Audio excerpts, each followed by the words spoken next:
स्वाति कुमारी पूछती है, जब किसी व्यक्ति की मृत्यु हो जाती है तो कहा जाता है उसके चिता को उसका बेटा ही आग देगा। क्या बेटी नहीं दे सकती? बेटी के आग देने से मोक्ष नहीं मिलेगा? अगर किसी व्यक्ति को एक ही संतान हो तो, और उसमें भी बेटी हो तो वो क्या करेगा? बेटी हो तो आग दे सकती है, बेटा बेटी में कोई फर्क नहीं है, पर सामाजिक दृष्टि से बेटी पिता के वंश वृक्ष को आगे नहीं बढ़ाते, ये मान्यता है। हालांकि जब भी हम तर्पण और श्राद्ध करते हैं तो माता और पिता दोनों पक्ष का करते हैं, नाना नानी दादा दादी सभी क्या करते हैं। इस दृष्टि से देखा जाए तो बेटा बेटी में कोई फर्क नहीं है। हम पौराणिक मान्यता की बात नहीं कर रहे, वहाँ तो सब बराबर था। सामाजिक मान्यता है, लोक मान्यता है कि बेटी ससुराल गई तो वहाँ की सारी जिम्मेदारी उठाने के कारण मायके के वो प्राय नहीं देख पाती है, इस कारण बेटी माँ पिता की कितनी जिम्मेदारी उठा पाएगी, ये एक प्रश्न बन जाता है। दूसरा, ससुराल पक्ष कितना करने देगा, कितना नहीं करने देगा, तो यह एक सामाजिक परिस्थिति है। सामाजिक परिस्थिति के कारण ही ये बातें होती हैं। लेकिन अब समाज भी बदल रहा है, बेटियां माँ बाप को रखती है, पूरी देखभाल करती है। हाँ, इस कारण कई बेटियों को अपने पति से परेशानी का सामना करना पड़ता है, लेकिन अगर सिंगल चाइल्ड है तो फिर कोई और विकल्प है ही नहीं, अल्टरनेट है ही नहीं। सहरसा में ही कई उदाहरण कि बेटियां माँ पिता को आग दी है, कोई दिक्कत नहीं। अगर प्रश्न पूछने वाले का दृष्टिकोण फेमिनिज्म है, नारीवादी, तो महिला के अधिकार और कर्तव्य का है, तो ये उत्तर उनके लिए बहुत अनुकूल है। लेकिन अगर दृष्टिकोण वंश वृक्ष का हो तो फिर बेटा के ही आग देने की परंपरा है। परंतु परम पूज्य गुरुदेव वेदमूर्ति तपोनिष्ठ पंडित राम शर्मा आचार्य ने क्या कहा, परंपरा की जगह विवेक को महत्व दीजिए। लेकिन दक्षिण भारत में बेटी के वंश से ही वंश वृक्ष चलता है, ये भी है। सामाजिक परिस्थिति वहाँ अलग है। हालांकि अब दामाद ससुराल में आकर नहीं रहता, परंतु मौसी का परिवार, मामा का परिवार, चाचा और बुआ के परिवार से ज़्यादा महत्वपूर्ण होता है। हालांकि दोनों पक्ष का बराबर महत्व होना चाहिए, पर व्यवहार में वहाँ ऐसा हो नहीं पाता है, इसलिए प्रश्न सबको पूछना पड़ता है। यह एक बात यह भी है कि मनुष्य अपने कर्मों से और कर्मों में सहायक लोगों से सुख और दुख पाता है। तो जो आपका कर्म का प्रक्षालन कर दे उसका वह स्वतः अधिकार हो जाता है। लेकिन ये धारणा कि बेटा ही आग दे तो मोक्ष मिलेगा, तो बेटा या बेटी किसी के द्वारा अग्नि संस्कार या श्राद्ध संस्कार करने से मोक्ष नहीं मिलता। बस जीवात्मा की आगे की यात्रा आसान होती है मृत्यु के बाद, जब शरीर छूटता है। कर्म से या कर्म के प्रक्षालन से मोक्ष नहीं मिलता, ये बात को ध्यान दीजिए। मुक्ति नहीं मिलती, मुक्ति ज्ञान से मिलती है। कर्म किसी का लेकिन खत्म कहाँ हो पाता है। इंद्र का तो कर्म खत्म हुआ नहीं, ब्रह्मा का कर्म तो खत्म हुआ नहीं। बड़ा प्रश्न है कि फिर भी ज्ञान कितनों को हुआ। धरती पर कभी कभार युगों में हजारों हजारों वर्ष में एकाध बुद्ध पैदा होते हैं, एकाध महावीर पैदा होते हैं, एकाध अगस्त पैदा होते हैं। बहुत विरल घटना है। प्रारब्ध छुटकारा दे, यही बहुत बड़ी बात है। मोक्ष तो बहुत दूर की बात है। इसलिए अपने यहाँ श्राद्ध संस्कार का हमारे पूर्वजों ने विधान बनाया कि आगे की यात्रा जीवात्मा की मोह से युक्त न हो। मुक्ति या मोक्ष मिले कैसे? खासकर आज के युग में तो बहुत ही बड़ा यक्ष प्रश्न है। देखिए, मनुष्य दो जगह रहता है, अपने कर्मलोक में रहता है यानी पृथ्वी लोक पर, मृत्यु लोक पर, या दूसरा आत्मलोक में रहता है। जो आत्मलोक में रहता है वह मोक्ष है, मुक्त है वो आत्मा। इसलिए आत्मलोक में रहने वालों को श्राद्ध तर्पण की जरूरत नहीं है। जो कर्मलोक में रहते हैं, जो आपका जो कर्म है, जहाँ पर कर्म आपको रखेंगे वहाँ पर रहना पड़ेगा। कर्म विधान में बेटा बेटी समान है और प्रत्येक जीव समान है। सामाजिक विधान में भी बेटा का लड़का पिंडदान करे या बेटी का लड़का पिंडदान करे, समान फल मिलता है।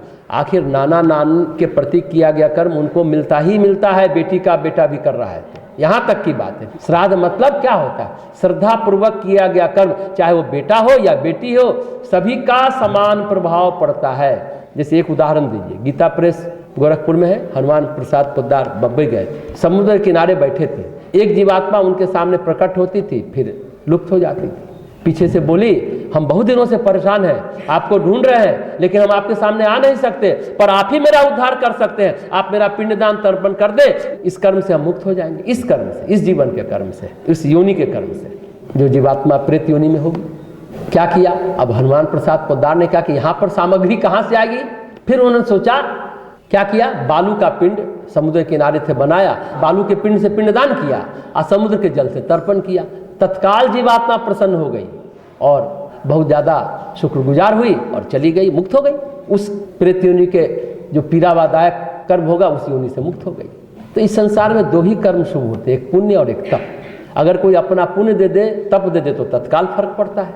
अरे भाई, बेटा बेटी ही क्यों, पड़ोसी परिचित श्रद्धापूर्वक श्राद्ध कर दे तो जीवात्मा को तत्काल उसका फल मिलता है। बस श्रद्धा का भाव होना चाहिए। मोक्ष की बात नहीं है, जीवात्मा के आगे की यात्रा आसान करने की बात है। अपने शास्त्रों में कहा गया है मृत्यु के बाद जीवन समाप्त नहीं होता, जीवात्मा की यात्रा में कोई भी सहयोग कर सकता है। श्राद्ध तर्पण बस यही है कि मोह खत्म हो, जीवात्मा प्रसन्नता पूर्वक स्थूल शरीर के भौतिक शरीर के समाप्त होने के बाद सूक्ष्म शरीर या कारण शरीर में है तो प्रेत तत्व से मुक्ति मिले, पितृलोक में रहे, या जब तक उनके कर्मों के आधार पर अगला जीवन का निर्धारण नहीं होता तब तक उस लोक में सुखपूर्वक इंतजार करें। बस इतनी सी बात है कि यात्रा सहज हो। बस जो करिए दिल से करिए, जिनको करना है, जिनके लिए करना है। बात यह है कि पिता की धन संपत्ति को हम लेते हैं तो हम उनके कर्म को भी लेते हैं। ऐसा हो ही नहीं सकता कि पिता के धन संपत्ति को हम ले और उनके कर्म को न ले। अगर पिताजी का घर गिरवी रखा है तो गिरवी से कौन छुड़ाएगा? तो उत्तर है कि जो मकान लिया है वही छुड़ाएगा। पिता के ऊपर अगर बैंक का लोन है तो उसे चुकाना पड़ता है। सामान्य क्रम में बेटे लेते हैं इसलिए वही दाह संस्कार करते हैं। अब तो सरकार ने ही पिता की संपत्ति पर पुत्र पुत्री का समान अधिकार कर दिया है, तो पिता के अच्छे और बुरे कर्म के समान साझेदार दोनों हैं। इतनी बातों के बाद एक ही बात है कि बस अपने कर्म पर श्रद्धा रखें। जो करेगा और जिसके लिए करेगा उसका प्रभाव पड़ना सुनिश्चित है। आज भी राजस्थान में जब कोई व्यक्ति की मृत्यु होती तो बेटा हो या बेटी हो, परिवार के रिश्तेदार हो, मित्र हो, पड़ोसी हो, परिचित हो, सभी इकट्ठे होते हैं और कोई 11, कोई 5, कोई 21 एकादशी करने का संकल्प लेता है उस मृतात्मा के निमित्त। एकादशी करने से कहा जाता है मृत्यु के समय कष्ट नहीं होता है, सभी जानते हैं। या मृत्यु के बाद जो लोग उनके निमित्त करते हैं तो मृतात्मा की अगली यात्रा आसान होती है। तो बात यह है कि कर्म में कोई भी सहयोगी बन सकता है। अरे बहू ने राजा दशरथ को गया में सीता जी ने उनका पिंडदान और श्राद्ध किया, तर्पण किया, बहू भी करती है। तो जन्म जन्मांतर का लेखा जोखा हम नहीं जानते, इसलिए इस तरह की जिज्ञासा, इस तरह का प्रश्न उठना स्वाभाविक भी है। आप किसी के लिए भी अपने पुण्य से, अपने तप से या अपनी प्रार्थना से, प्रार्थना भी काम करती है, उसके जीवन यात्रा में आप सहयोग कर सकते हैं। सेवा को वर्धमान महावीर क्या कहते थे? वैयावृत्य, वैयावृत्य कहते थे। जो आप सेवा करते हैं आप उसको औषधि मानिए, लेकिन चुपचाप शांत भाव से करिए। प्रचारित करेंगे तो पुण्य आपको कम मिलेगा। भारतीय संस्कृति का पूरा ताना बाना, पूरी सर्जना, पूरा सरंजाम, जो भी जीवन शैली है सिर्फ इसी मकसद, इसी उद्देश्य के लिए है कि अशुभ कर्मों का विसर्जन और शुभ कर्मों का अर्जन हो। जो भी व्रत, उपवास, अनुष्ठान है बस इसी के लिए है। हिंदू, मुसलमान, सिख, ईसाई नहीं है, हर व्यक्ति एक इंसान है और जीवात्मा है। कोई रंग रूप का हो या किसी देश देशांतर का हो, परमात्मा की संतान है। पृथ्वी पर जो जीवन का उद्देश्य है अपने चित्त के प्रक्षालन के लिए, चित्त की शुद्धि के लिए ये जीवन है और जीवन का प्रयोजन है, जीवन का उद्देश्य है। अगर ऐसा हो जाए तो बहुत खुशी की बात है। कुछ ना करे तब भी अगर अमावस्या के दिन दिया गया दान पितरों को तृप्त करता है। कहते हैं पीपल में नारायण का वास होता है, पितरों का वास होता है, शनि का तो वास होता ही है। सवेरे उसमें जल, तिल और जौ चढ़ा दीजिए, सुबह में या रात में घी का दिया जला दे, पितरों की यात्रा सुगम हो जाएगी। यानी जो भी आप श्रद्धापूर्वक कर रहे हैं उन्हें लग जाएगा। बात बस इतनी ही है कि उनकी कर्म की गांठें खोलनी है, मृतात्मा के कर्म की गांठें खोलनी है। क्योंकि अब उनका शरीर रहा नहीं, वो सक्षम है नहीं अपने लिए कुछ करने के लिए, तो उनके जो वंशज है, उनके जो शुभचिंतक है वो करेंगे। तो बात बस इतनी कि उनकी कर्म की गांठें खोलिए। और इसलिए यह प्रश्न सामाजिक नहीं है, यह प्रश्न बहुत आंतरिक है और चित्त की संरचना पर निर्भर करता है। यह कोई अभिमान की बात नहीं है, यह दायित्व की बात है और सबसे ऊपर प्रेम की बात है। आपका प्रेम है, श्रद्धा है तो आप करें, जरूर करें। वैसे सन्यासियों को कर्मकांड की जरूरत नहीं है। सन्यास आश्रम में जाते समय एक हवन होता है जिसे विरजा होम कहते हैं। उसमें अपना खुद का तर्पण और पिंडदान कर अपने कर्मों से मुक्त हो जाते हैं, मतलब खुद का श्राद्ध और पिंडदान करके मुक्त हो जाते हैं।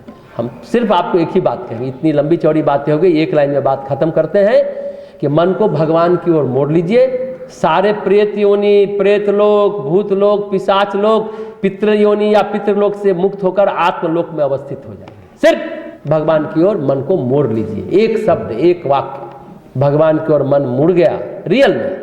बस कष्ट के समय, परेशानी के समय भगवान को याद कर रहे हैं कि तुम्हें वो माता च पिता तुम्हें वह कर रहे हैं, और फिर जैसे ही काम हुआ, मतलब निकल गया तो क्या पहचानते नहीं, यूं जा रहे हैं ऐसे जैसे कि हमें जानते नहीं। यही बात है। तो भगवान की ओर मन को मोड़िए। पतंजलि का 5वां चरण है प्रत्याहार, मन का मुड़ना। धारणा है मन का लगना। मंदिर आ गए हैं, अभी बहुत लोग आ गए हैं, हो सकता है बहुत लोगों को मन नहीं लग रहा, मन मुड़ा कि चलो संसार से हट के मंदिर चलते हैं, मन मुड़ गया। लेकिन मन लग रहा है कि नहीं, ये प्रश्न है। ये है धारणा। ध्यान क्या है? मन का लीन होना। और समाधि क्या है? मन का विलीन होना। ये अंतरंग योग है, प्रत्याहार, धारणा, ध्यान, समाधि, महर्षि पतंजलि का। और 4 बहिरंग योग है, यम, नियम, आसन, प्राणायाम। यम यानी आंतरिक अनुशासन, नियम मतलब बाह्य अनुशासन, आसन मतलब प्राण का शरीर में सुचारू रूप से संचालन, प्राणायाम यानी प्राण का नियंत्रण, ये बाहर होता है, शरीर में घटित होता है। अंतर्मन में फिर अंतरंग योग है, प्रत्याहार, धारणा, ध्यान, समाधि, मन के अंदर होता है। मन का मुड़ना प्रत्याहार, मन का लगना धारणा, मन का लीन होना ध्यान, मन का विलीन होना समाधि। हो गया, यही प्रयोजन है इस जीवन का। अष्टांग योग पतंजलि बताते हैं, सीधा सब कुछ छोड़िए, मन को भगवान की ओर मोड़ लीजिए, लग जाइए, लीन हो जाइए और विलीन हो जाइए, यानी मुक्त हो जाइए, मोक्ष मिल जाएगा, आत्मलोक में अवस्थित हो जाएंगे, अपने स्वरूप में अवस्थित हो जाएंगे।